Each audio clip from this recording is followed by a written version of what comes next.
আবারও আগুনে পুড়ছে বিশ্ব ঐতিহ্যের সুন্দরবন। শনিবার সুন্দরবন পূর্ব বন বিভাগের চাঁদপাই রেঞ্জের আমুরবুনিয়া সংলগ্ন বনাঞ্চলে আগুন লাগে। খবর পেয়ে বন বিভাগ ও স্থানীয় ব্যক্তিরা মিলে আগুন নিয়ন্ত্রণে কাজ শুরু করেছে। পরে যোগ দেয় ফায়ার সার্ভিসের 3টি দল। স্থানীয়রা জানান অন্তত 50টি জায়গায় আগুন জ্বলছে।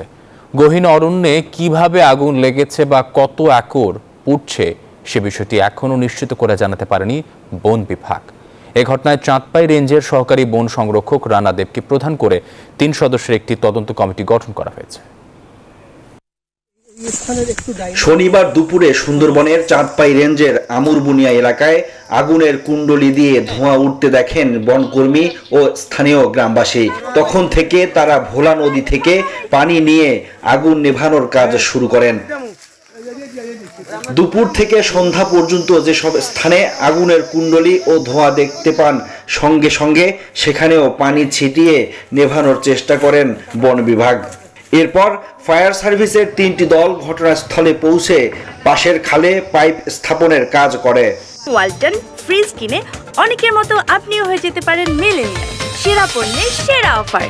প্রত্যক্ষদর্শীরা জানিয়েছেন, আমুরবুনিয়ায় লতিফের ছিলা এলাকায় মাটির উপরে থাকা বিভিন্ন গাছের পাতার স্তূপে অন্তত 50টি স্থানে আগুন লেগেছে। 1 থেকে 1.5 কিলোমিটার এলাকা জুড়ে আগুনের বিস্তৃতি লাভ করেছে। বিভিন্ন জায়গায় আগুন লাগবে, আমরা নিভাবার চেষ্টা আছি, কিছু জায়গা আমরা নিবেই ফেলছি। যে ধরছে এটা তার কোনো জায়গায় তো জায়গায় জায়গায় আগুন জ্বলতে আছে। কিন্তু ফায়ার সার্ভিস ছাড়া তো বহুত এরিয়া লইয়া যাচ্ছে জায়গায় জায়গায় জায়গায়। বন বিভাগ জানিয়েছে আগুন নিয়ন্ত্রণে ফায়ার সার্ভিস কাজ শুরু করেছে। কি পরিমাণ বনভূমিতে আগুন লেগেছে তা এখনই বলা যাচ্ছে না। ডিসি স্যারকে অবহিত করেছি, স্যার কমিশনার স্যারকে অবহিত করেছে এবং সরকারের সকল এজেন্সি এখন একসাথে কাজ করতেছে। বুঝতে পারছি না এখনো এটার সূত্রপাত কোথা থেকে হয়েছে। আগে আমাদের এখন প্রথম দায়িত্ব হবে আগুনটা নিয়ন্ত্রণে আনা, আগুনটা নির্বাপন করা। তারপরে আমরা ইনকোয়ারি টিম করব, ইনকোয়ারি টিম করে বিস্তারিত তদন্ত করে আমরা জানতে পারবো। গত 2 যুগে এই নিয়ে অন্তত 26 বার সুন্দরবনের পূর্ব বন বিভাগে অগ্নিকাণ্ডের ঘটনা ঘটেছে।